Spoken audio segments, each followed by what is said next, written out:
Mexican police find body of missing young woman in cistern. The haunting story of a young woman left on the side of a highway late at night in northern Mexico has ended in sorrow, with her decomposing body found in a subterranean water tank at a motel. 307. Mexico City. The haunting story of a young woman left on the side of a highway late at night in northern Mexico ended in sorrow, with her decomposing body found in a subterranean water tank at a motel. Assistant Public Safety Secretary Ricardo Mejia said Friday that the woman's body, apparently unrecognizable after what may have been nearly 2 weeks in the water, had a crucifix necklace and clothing that Debani Escobar was wearing the night she disappeared. Despite what authorities in the border state of Nuevo León described as a massive search for her, the story ended the way it often does in Mexico, when her body was found by local people. The alert was sounded by hotel workers, because of the fetid odors coming from the area, Mejia said. State prosecutors later said they had confirmed the body was Escobar's.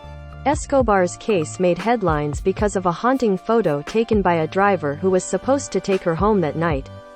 It was not clear why she got out of the car, but her father, Mario Escobar, said prosecutors told him that surveillance camera footage suggested the driver inappropriately touched his daughter.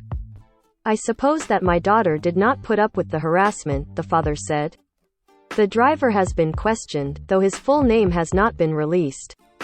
Mario Escobar said while the driver may not have killed her, he was responsible for his daughter's death. The driver, who worked for a taxi app, took the photo to show Debani, 18, got out of his car alive April 8 on the outskirts of the city of Monterrey. There she was, a young woman standing alone at night on the side of a highway, wearing a skirt and high-top sneakers. The image seemed to speak of the tremendous vulnerability, and the self-assuredness, or desperation, of the young woman. Nobody saw her until late Thursday, when investigators managed to pull her body from the 12-foot, 4-meter, deep water tank near a pool at the roadside. Mario Escobar said, "The prosecutors didn't do their job correctly." President Andrés Manuel López Obrador said Friday the case has caused, logically, a lot of worry, a lot of concern, among Mexicans. Critics are disturbed by the fact that even when authorities are spurred to act by public outcry, investigations are seldom very timely or efficient. During the week that investigators said 200 personnel used drones, search dogs and reviews of security camera footage to look for Debani, her body was actually lying not far from where she had been last seen. Killings of women have increased in recent years in Mexico, rising from 977 cases in 2020 to 1,015 in 2021. And those were just cases classified as feminicides, a legal term used in Mexico when women are killed because of their gender. Killings of women overall are much higher. Disappearances of women are also high, with about 1,600 reported missing so far this year. Officials say 829 of them are still listed as missing, and 16 were found dead. Just before Debani Escobar disappeared, another woman was slain in Monterrey, Maria Fernanda Contreras, 27. A suspect, apparently a friend or acquaintance of the woman, has been arrested. During the week authorities were searching for Escobar. Local media reported that the bodies of 5 other women and girls had been found in the state. The victims had all been reported missing around the same time as Debani. 4 were 16 or younger.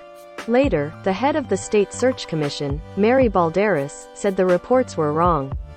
She said all 5 young women had been found alive. Angelica Orozco, who leads the relatives group United Forces for Our Disappeared in Nuevo León State, said the problem is not only that authorities are slow to investigate and do it badly, but that they also tend to blame the victims. The first thing is that they don't carry out diligent investigations or searches, and the second thing are the statements issued by authorities, in some cases linking them to illegal activities, Orozco said. She was particularly disturbed when the Nuevo León state prosecutor, Gustavo Guerrero, said Thursday that most women disappear voluntarily, or as an act of. The main reason for the disappearances of women is because of a lack of communication with their families, because of disputes with them, because of the rebellion of young people, Guerrero said. The range of age of most of the women who disappear is from 14 to 25, but it's not due to a crime, but rather is a voluntary situation. That view was disputed by Maria de la Luz Estrada of the activist group National Feminicide Observatory, who said it has become a depressing pattern that when women disappear, they turn up dead. It's very serious and lamentable, Estrada said of Escobar's case, but that has been the pattern in recent years. Disappearances become crimes like feminicide. Nor is the problem limited to Nuevo Leon. Authorities in another border state, Sonora, have so many disappeared women and men that state prosecutors Theory announced they are sending mobile labs to 3 cities to collect mass DNA samples from relatives of the missing to help identify bodies found there.